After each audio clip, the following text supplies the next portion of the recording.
Hi, my name is Shane Paul Neal from City Coach Multisport.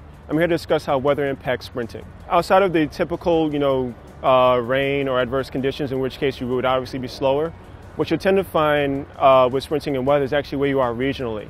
Here on the East Coast, we have shorter summers and shorter springs, so therefore we get to train outdoors less. In comparison to a sprinter from Florida or Texas or in the West Coast, whose outdoor seasons are fairly long, you'll tend to find that they peak much later in the season and they tend to overall be a little bit faster just because they have more time to train outdoors.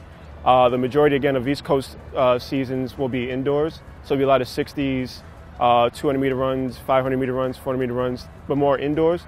So overall, just not being able to train outdoors more often will affect your performance as a whole. What tends to happen a lot of times with early season, especially outdoors, is that the meets will be generally cold. Optimal temperature for sprinters may be anywhere between 70 to even 90 degrees. I've had some great runs on a track that were over 100 degrees.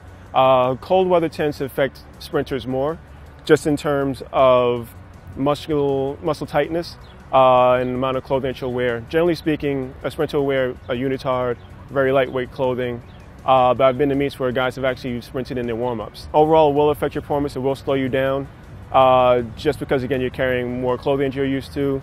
Generally, colder days tend to be windy with drier air, so it's a little harder to breathe.